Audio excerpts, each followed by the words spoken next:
Bismillah. Assalamualaikum warahmatullahi wabarakatuh. Alhamdulillah wassalatu wassalamu ala Rasulillah Muhammad ibn Abdullah alladzi la nabiyya ba'dah amma ba'du. Ikhwanul kiram, azani Allah wa iyyakum. Semoga kita selalu dalam keadaan baik. Amin. Belakangan ini kita, khususnya umat Islam di Indonesia, sedang dihebohkan dengan satu isu apa yang disebut dengan baiat.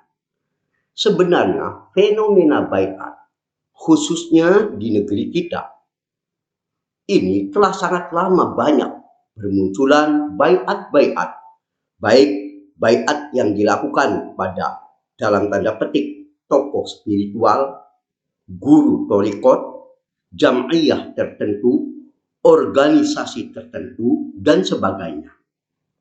Yang menjadi masalah buat kita, apakah baiat-baiat semacam ini dalam timbangan syariat dibenarkan, ataukah justru baiat semacam ini pada dasarnya jurang menuju pada fanatisme ekstrim dan bahkan dapat berujung pada memecah belah dalam beragama.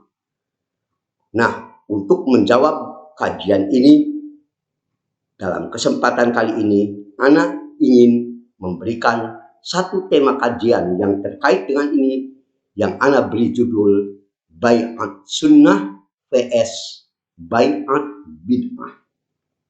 Saudaraku, mari kita awali dengan apa sih baiat itu. Baiat secara bahasa masdar dari kata yabi'. Maknanya jabat tangan. Ya, baik terjadi atas atau setelah jual beli, jabat tangan ketika jual beli. Ketika kita jual beli jabat tangan, akad itu baiat secara bahasa, ya. Ataupun pengertian yang lainnya adalah jabat tangan untuk menunjukkan janji setia dan ketaatan. Inilah pengertian baiat secara bahasa. Bisa kita lihat dalam Lisanul Arab juz 1 halaman 195. Adapun baiat tentu yang kita soroti bukan secara bahasa, yaitu secara istilah. Apa secara istilah baiat yang sering dimunculkan dalam hadis-hadis? Maka pengertian baiat yang banyak dimunculkan dalam hadis-hadis terkait ketaatan kepada pemimpin, definisinya diantaranya disampaikan oleh Imam Ibnu Khaldun rahimahullah. Dalam muqaddimahnya beliau mengatakan al-bai'ah hiyal ahdu 'ala ta'ah. Yang dimaksud baiat dari sisi istilah, janji untuk setia dan taat. Lalu beliau menyampaikan bahwa seolah-olah katanya, masih kata Ibnu Khaldun rahimahullah, orang yang baiat itu janji setia untuk menyerahkan segala urusannya pada kebijakan ulil amri, pimpinannya itu. Dan dia tidak menentangnya. La yunazi'uhu fi syai'in min dzalik. Orang yang telah janji setia pada pimpinannya itu, maka dia tidak akan pernah mencabut rasa setianya kepada pimpinannya. Ini pengertian bai'ah secara istilah. Ya, lihat muqaddimah Ibnu Khaldun juz 1 halaman 108. Nah, ikhwan, ketahuilah oleh kita bahwasanya sayangnya pengertian baiat ini oleh banyak kelompok-kelompok yang menyimpang telah dijadikan sebagai alat cuci otak agar seseorang hanya terikat pada lembaga, kelompok, tokohnya, dan ketika mereka mencoba keluar dari ketaatan pada apa yang telah dibaiatnya, mereka diancam dengan hadis-hadis sahih yang hadisnya sekali lagi Ana katakan sebagaimana akan Ana sebutkan nanti hadisnya sahih, tapi maknanya baiat ini telah diperintir menjadi baiat pada pimpinan organisasi, tokoh thariqah, jam'iyah tertentu, syekh tertentu, dan sebagainya. Na'udzubillah min dzalik. Dan dari dulu ini senjata utama kelompok yang menyimpang selalu menjadikan baiat sebagai alat paling efektif untuk menciptakan ikatan hati secara totalitas penuh agar murid-muridnya, anggotanya setia penuh pada kelompoknya. Ibaratnya right or wrong my madhabi. Benar, salah, itu adalah yang aku ikuti, madhab. Dan ini digunakan oleh semua kelompok yang menyimpang. Hampir pasti menggunakan baiat pada kelompok pimpinannya sebagai senjata utama. Yang belum lama Anda sampaikan, di NII baiat, di LDII baiat, istilahnya macam-macam. Ya, Patona, Bitona, yang kemarin Anda sampaikan dalam kajian Anda kemarin, kesesatan tentang kelompok yang terkait dengan NII KW9. Silakan antum simak lagi kajian Anda belum lama ini. Semuanya, ya, kelompok-kelompok ini lebih-lebih di thariqah. Setiap thariqah ada imamnya sendiri dalam tanda petik. Membaiat Naqsabandiyah, baiat pada thariqah Naqsabandi, Syadziliyah, dan sebagainya. Imam-imam ini dalam tanda petik menganggap inilah kami punya hak untuk menetapkan zikir tertentu dan sebagainya, yang mengikuti metode tarikatnya itu baiat lagi pada apa yang mereka sebut imam, dan menjadikan hadis-hadis terkait ini sebagai pembaiatan atas kelompoknya. Ini yang tadi pembodohan, membahayakan. Makanya perlu kita ketahui bahwa baiat dalam sisi syariat garis besarnya dibagi dua. Pertama, baiat sunnah. Baiat sunnah maksudnya memang baiat yang sesuai dengan nas itu dan penjelasan para ulama. Itulah baiat yang benar. Baiat yang sesuai dengan sunnah. Baiat sunnah garis besarnya itu hanya pada dua. Selain itu bid'ah.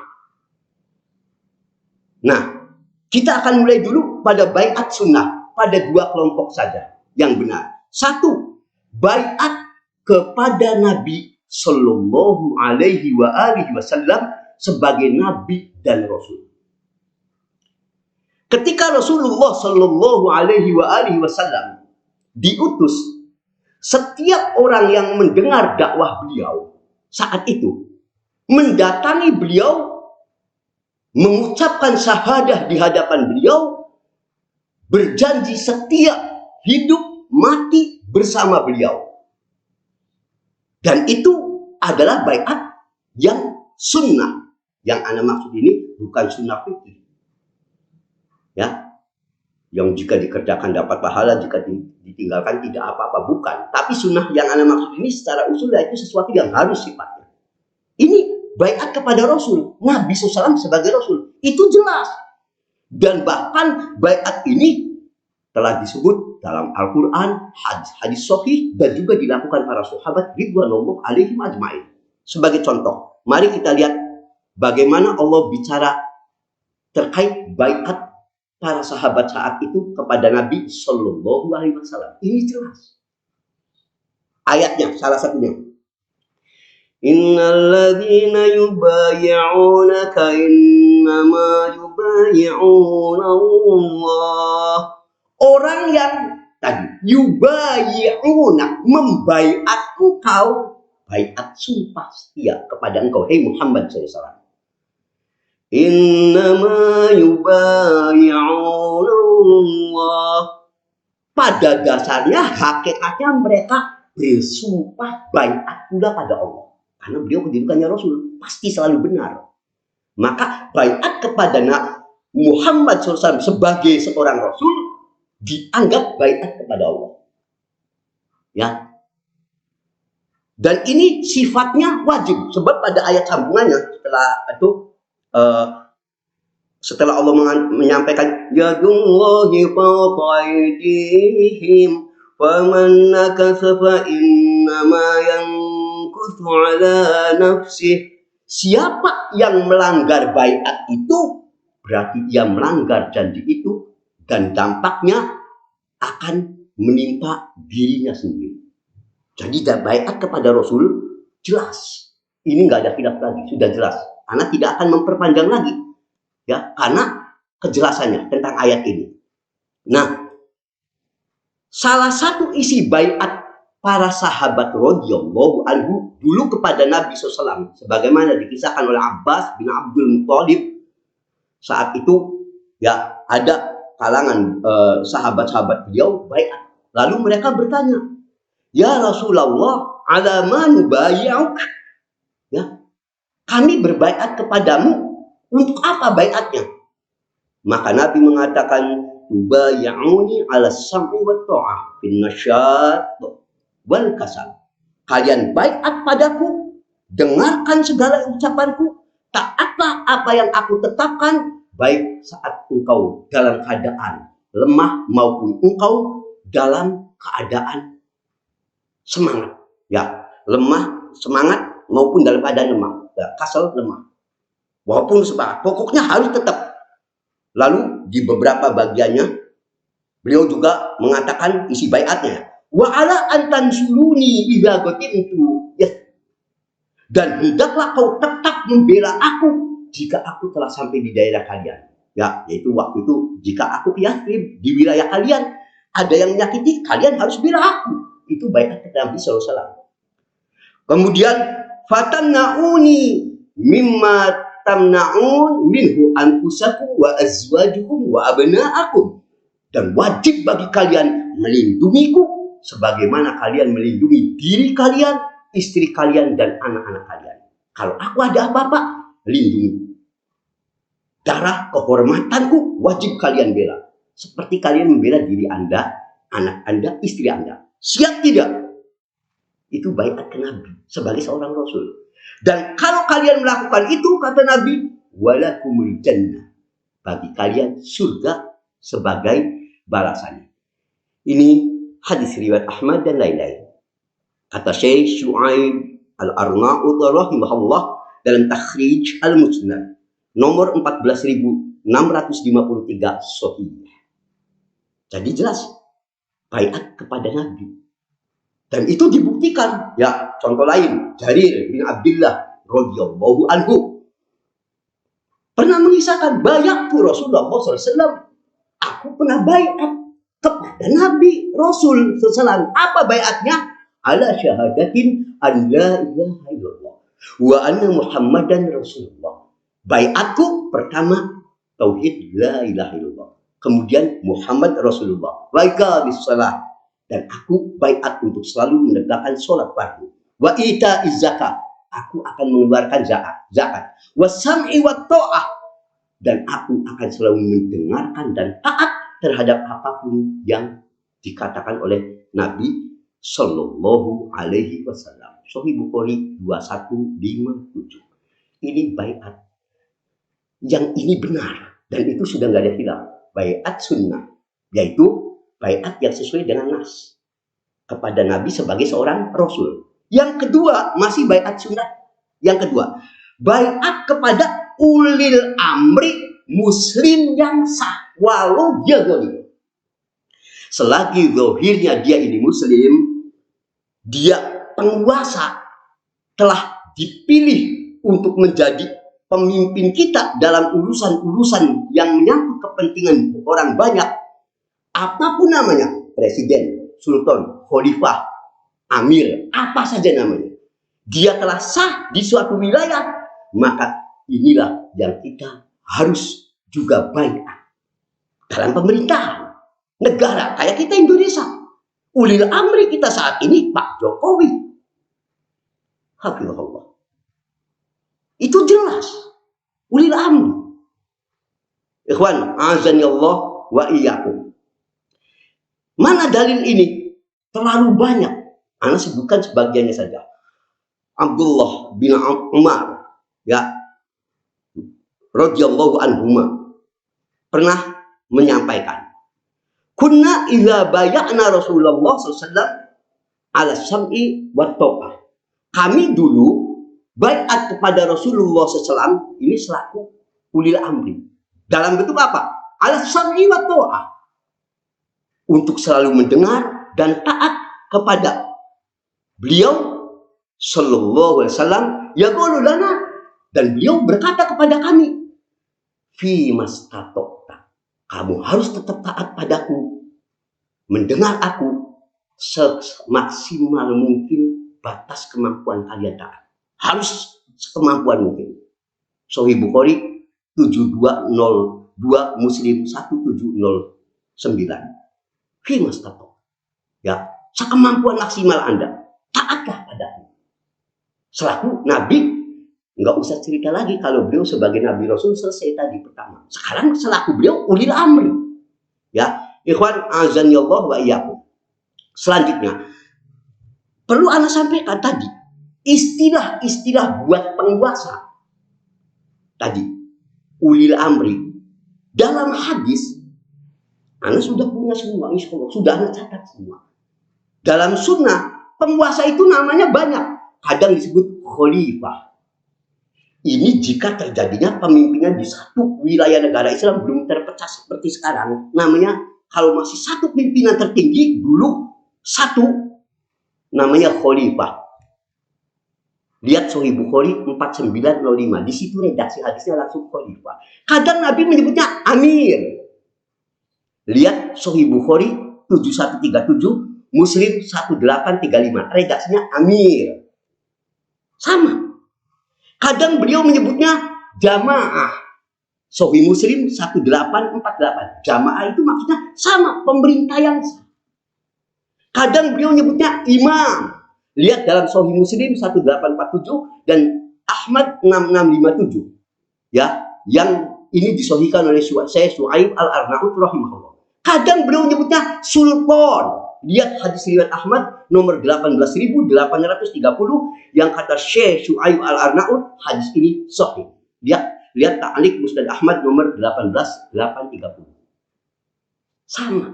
Mau amir, khalifah, jamaah, imam, sultan, kalau kita presiden, ya intinya yang diserai mengurus orang banyak secara legal dalam wilayah pemerintahan yang sah.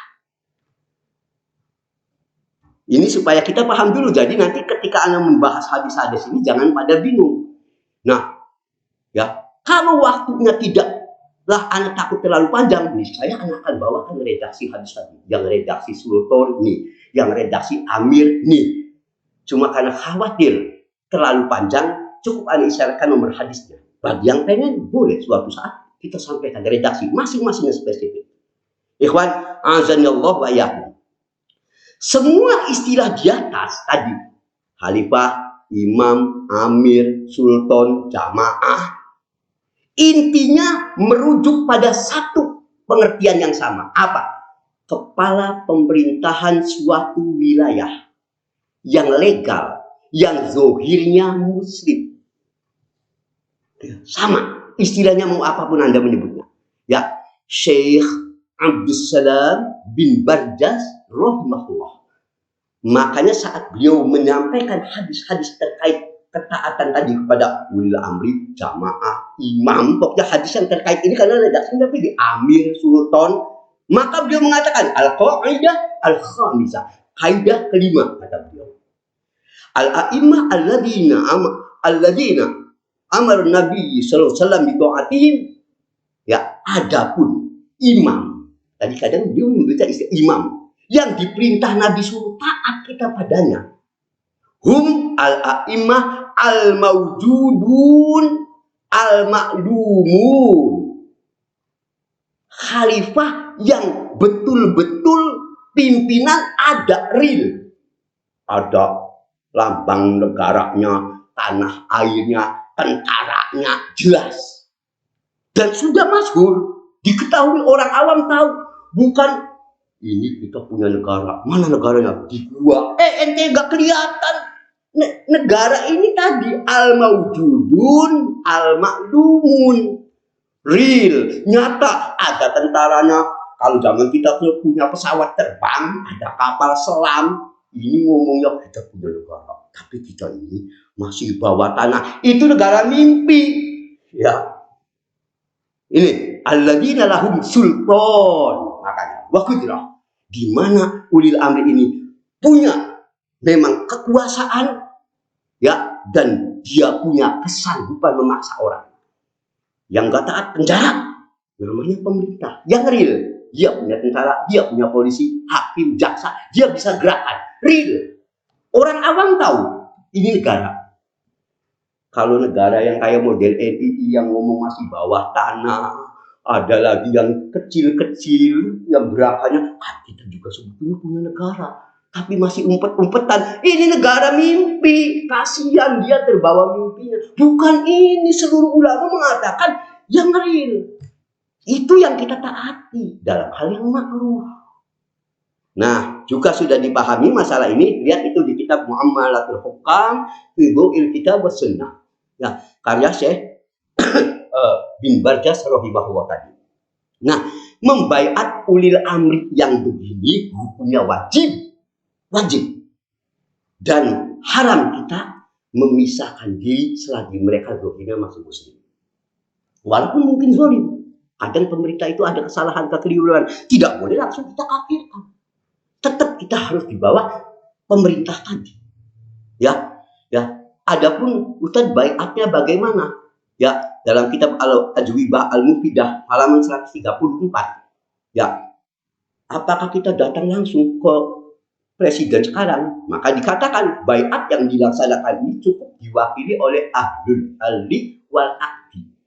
Ahlul halli wal aqdi ini kalau kita perwakilan, dipilih tokoh-tokoh masyarakat. Ketika tokoh-tokoh masyarakat kita sudah menyatakan Anda presiden yang sah, kalau di kita mungkin MPR, DPR sudah menyepakati ini dipilih sah legal, rakyat dianggap telah baiat ikut mereka. Kita mengikuti, ya, kami dengar, kami taat.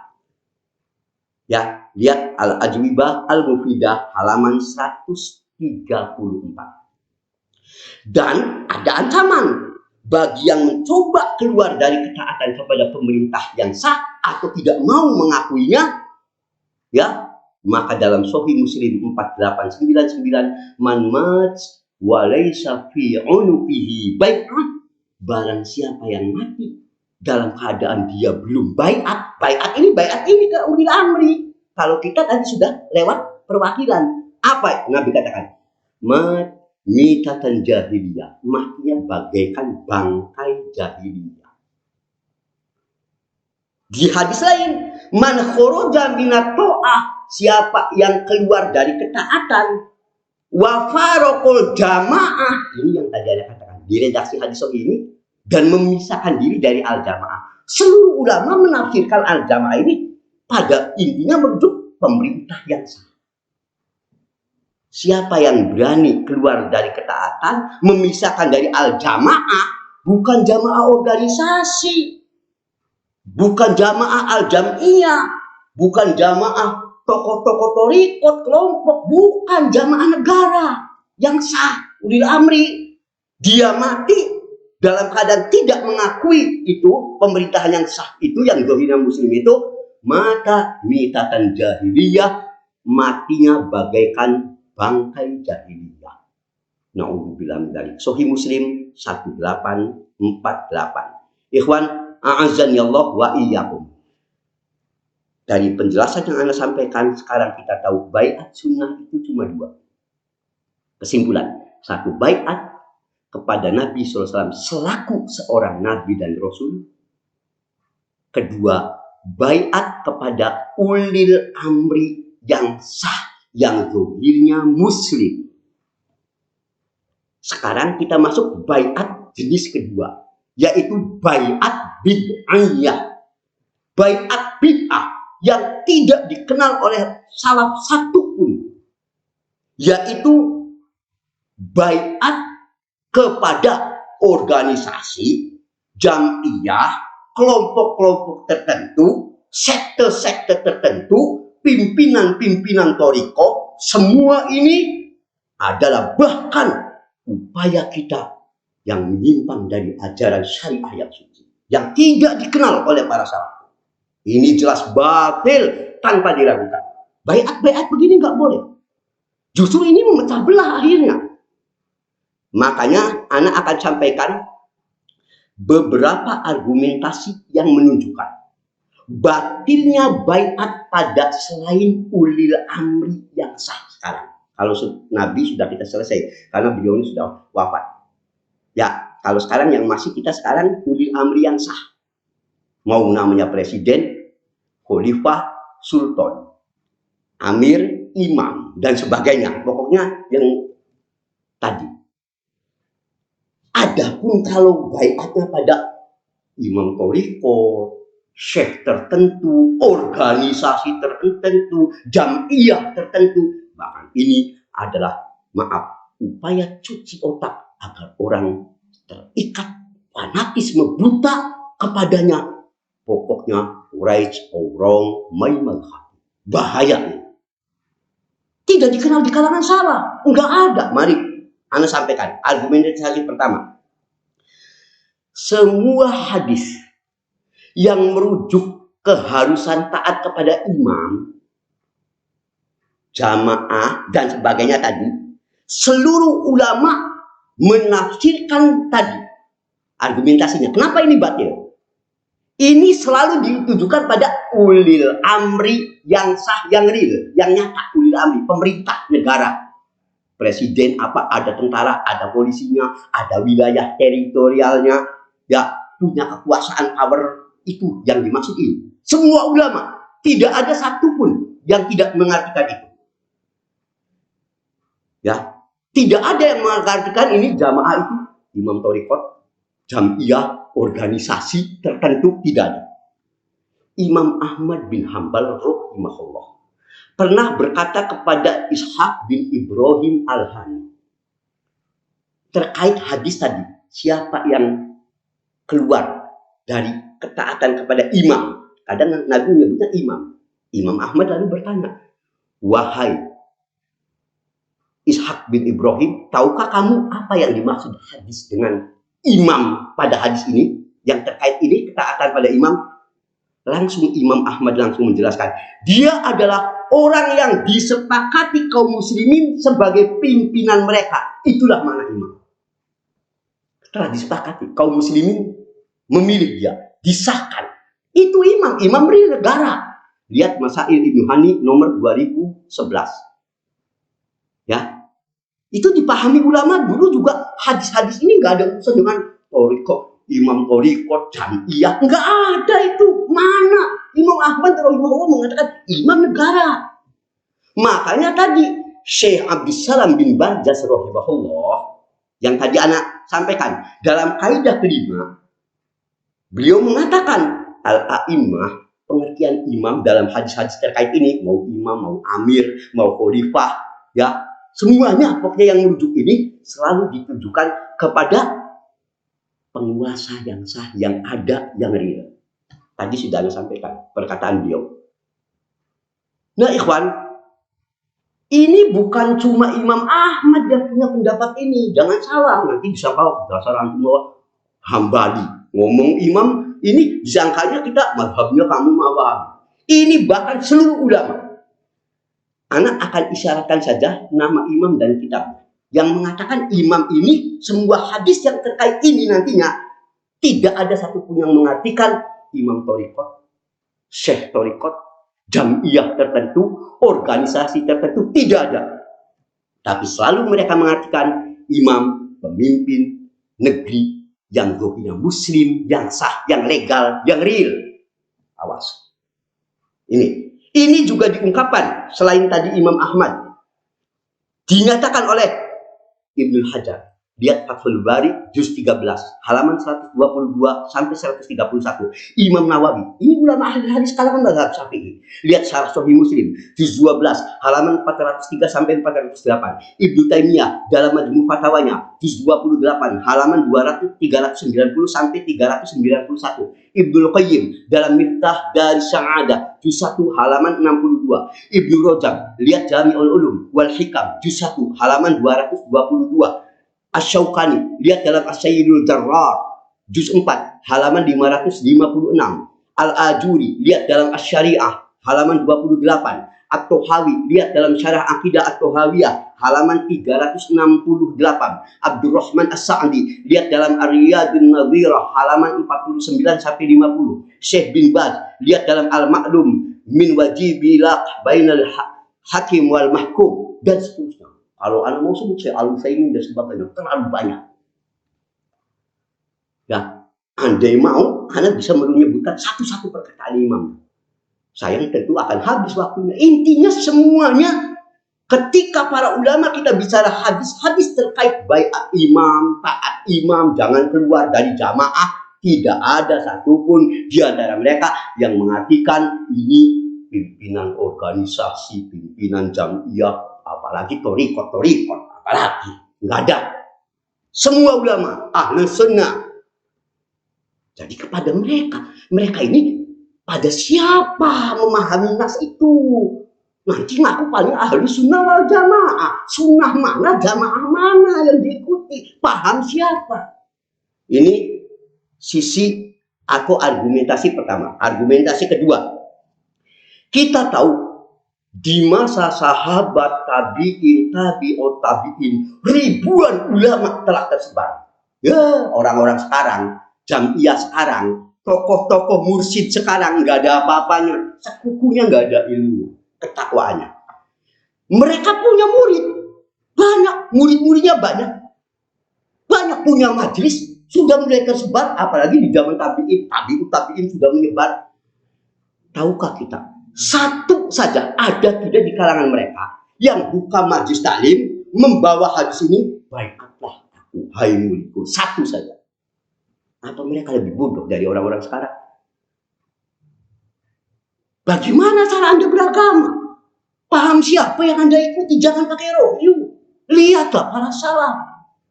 Ini Anda tegaskan. Maka Anda katakan ini pembodohan, bahaya. Lihatlah, satu saja. Imam Ats-Tsauri, imam siapa yang mau Anda jadikan teladan? Satu saja ada mereka yang membentuk jamiah, membawa hadis ini, ayo baik padaku. Mereka lebih alim, lebih takwa, lebih berilmu. Anda nggak ada apa-apanya, nggak ada sepupu hitamnya aja nggak ada. Tapi tidak ada satupun ulama-ulama kita yang pernah membaiat cara-cara begitu. Argumentasi kedua itu. Sekarang argumentasi ketiga. Siapa yang meragukan kealiman 4 imam kita? Abu Hanifah, Malik, Syafi'i, Ahmad, rahimahumullah alaihim ajma'in. Sampai disebut 4 imam madhab ahli sunnah. Jangan tanya berapa juta pengikutnya, bingung Anda bicaranya juga. Udah ini levelnya bukan ratus ribu mungkin, apalagi kalau dihitung sampai sekarang. Ada tidak satu saja, barangkali Imam Abu Hanifah, atau Imam Malik, atau Imam Syafi'i, atau Imam Ahmad, rahimahumullah, yang menyatakan, baiatlah aku, ikutlah jam'iyahku, ayo syahadat lagi di depanku, ikuti thariqahku. Padahal mereka demi Allah jauh lebih paham tentang hadis ini, lebih mengerti, lebih bertakwa. Ada tidak satu saja. Kenapa mereka tidak melakukan itu? Apa mereka karena lebih bodoh dalam memahami hadis, tidak secerdas antum yang sekarang membaiat? Katanya antum ikut mazhab siapa? Siapapun yang Anda ikuti, 4 mazhab, satu saja. Siapa imam? Abu Hanifah, Malik, Syafi'i, Ahmad, satu saja. Rahimahullah. Siapa yang Anda ikuti? Mereka nggak tahu hadis tentang itu dan antum lebih paham? Allahul musta'an. Makanya kalau teriak paling ngaku ahli sunnah, prakteknya imam-imam siapa yang diikuti? La haula wala quwwata illa billah. Tidak jelas mereka ini. Itu argumentasi ketiga. Argumentasi keempat. Abu Sa'id Al-Khudri radhiyallahu anhu mengatakan bahwa Rasulullah SAW pernah bersabda, "Idza buwi'a li khalifataini faqtulu al-akhar minhuma." Jika ada 2 khalifah pengen minta dibaiat semua, perangi yang satunya. Sahih Muslim 4905. Kalau redaksi hadis ini khalifah, kalau di redaksi lainnya, ya, yaitu dari Abdullah bin Amr, ya, redaksinya bukan pakai khalifah. Ya, mari kita lihat. Man baya'a imam. Barang siapa yang baiat pada imam. Ini. Dia telah baiat. Ya, untuk taat dan sebagainya. Lalu kata Nabi, inja akhor yunazi'uhu fadribu unuqol akhor. Lalu jika dia telah datang ada imam yang sah ini, muncul lagi yang ngaku-ngaku imam lain, pengen dibaiat lagi, perangi dia, kata Nabi. Bahkan kalau di sini fadribu unu, potong lehernya, sebab ini mau memecah belah umat. Ini riwayat Ahmad 6657, Abu Dawud 4250 dan sebagainya, disahkan oleh Syekh Syuaib Al-Arnaud rahimahullah dan ulama ahli hadis lainnya. Apa yang menarik? Sisi pendalilan dari hadis ini. Jika mereka membaiat imam dengan dasar hadis ini kan imam ini kan imamnya imam jamiah organisasi. Kenapa mereka juga tidak menjadikan hadis ini sama agar mereka memerangi sekarang berapa banyak kelompok-kelompok yang mengaku punya imam, LDII punya imam, NII punya imam, Jamaatul Muslimin punya imam, Khilafatul Muslimin punya imam, organisasi anu punya imam, organisasi ini punya imam, ngaku pengen dibaiat semua, Thariqah anu punya imam. Kenapa Anda tidak perangi? Kalau Anda mau menjadikan hadis ini sebagai tafsir seperti itu, Anda harus konsisten, perangi mereka. Kenapa Anda diam? Ini pendalilan sisi pertama. Kalau Anda pakai hadis ini untuk menjustifikasi, melegalkan kebid'ahan Anda, kenapa tidak dipakai? Ini Sahih Bukhari, ini Muslim, ini Ahmad, riwayatnya sahih. Sisi kedua. Nah, jika hadis tadi kita telah tahu, baiat kepada yang besar aja, yang besar, skala ulil amri, tidak boleh. Kalau sudah ada lebih dari satu, nggak boleh. Bagaimana lagi yang kecil-kecil, kelas sekte, torikot model gini, yang sah, yang gede, hanya satu. Apalagi ente yang baru muncul kemarin ngaku punya imam. Gimana ini? Apalagi lebih parah lagi tentunya. Sedangkan kalaupun pengertian hadis ini tadi ditarik pengertian yang sah, ulil amri, jika datang yang lain pengen merubuhkan, lawan mereka. Kalau sudah ini pemimpinan yang sah Muslim tuh, bagaimana kalau yang model ini, kerdil ini, ya, ngaku punya torikot, punya imam, ini lagi di bawah, lebih parah lagi keadaannya. Itu argumentasi keempat. Argumentasi kelima, membaiat kelompok, person, jamiah atau model-model begini, justru ini kebiasaan hizbiyah, kebiasaan orang musyrik yang selalu bangga nantinya berujung pada membanggakan kelompok. Demi Allah, hampir setiap kelompok yang model begini, dia akan merasa kelompoknya yang paling benar, dan setelah baiat pada kelompoknya, dia mengatakan Anda jaminan benar. Keluar dia bukan ahlu sunnah lagi, padahal yang diajarkan bukan sunnah.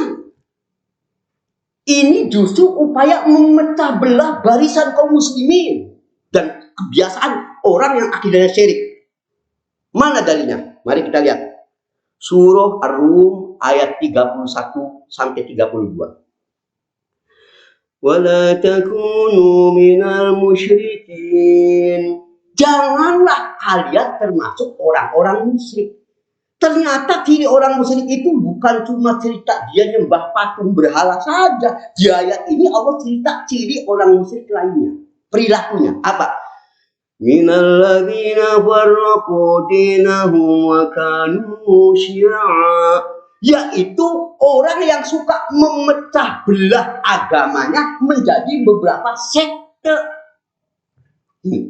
Mulai, dan tidak cukup di situ apa? Kullu hizbin bima ladaihim farihun. Kullu hizbin bima ladaihim farihun. Tiap golongan bangga dengan golongan masing-masing. Betapa benarnya perkataan Allah. Anda melihat setiap orang yang demikian pecah mengaku dia kelompoknya, jamiyahnya, sektenya, organisasinya, torikotnya yang dianggap paling kabar, paling sopih, paling benar, pokoknya bahkan baiat dikunci dengan baiat. Kebiasaannya ini biasanya orang kalau mental ideologisnya syirik cenderung begini, mulai bikin baiat-baiat, dipecah kaum muslimin ini. Wala takunu minal musyrikin, maka jangan kamu seperti ini. Alladzina farraqu dinahum wa kanu syi'a kullu hizbin bima ladaihim farihun. Tiap golongan bangga dengan golongan masing-masing. Nah, ikhwan, makanya Ibnu Taimiyah rahimahullah saat bicara fenomena adanya orang baiat ke tokoh tertentu, syekh tertentu, jamiyah tertentu semacam itu, beliau dengan tegas mengatakan, tak ada seorang pun di antara mereka yang punya hak minta agar supaya baiat berjanji setia menyepakati semua keinginannya. Tidak ada. Ya, bahkan pada ujungnya lalu mereka menganggap orang yang menyepakatinya sebagai teman dan yang musuhinya sebagai musuh. Katanya, ujungnya begitu, kelompok begini. Anda baiat pada jamiyah kami, Anda teman kami. Kata antum kayak apa? Mau brengsek kayak apa? Asal Anda, ujungnya kelompok-kelompok begini hampir pasti begitu. Dan demi Allah, hal ini benar. Sampai Ibnu Taimiyah menganggap ini, siapapun yang melakukan perbuatan ini, maka perbuatannya sama seperti jenis hal, katanya. Ya, ini. Dia mengukurnya kesetiaan loyalitas pada kelompok dianya. Sudah. Asal Anda ada di barisan kami, Anda mau apapun aman. Ya. Lihat Majmu' Fatawa juz 28 halaman 16. Karena itulah ikhwan, Dr. Syekh Shalih Al-Fauzan hafizahullah, saat beliau ditanya terkait adanya baiat, yang dimana banyak saat ini kaum muslimin baiat kepada tokoh-tokoh tertentu, bukan kaulil amri gitu. Baiatnya tadi ada yang tokoh torikot, organisasi, jamiyah. Beliau mengatakan, al-bai'ah la takun illa liwali amril muslimin. Baiat itu hanya diberikan kepada ulil amri. Wa hadza al-bai'at al-muta'addadah mubtadi'ah. Sementara baiat kepada kelompok yang berbilang, yang banyak ini, baiat ke tokoh ini, baiat ke organisasi ini, jamiyah ini, syekh itu, habib itu, pokoknya golongan macam-macam. Maka ini mubtadi'ah. Ya, termasuk statusnya baiat bid'ah. Wahia ifrazat al-ikhtilaf, bahkan inilah sumber perpecahan kaum muslimin akibat ini.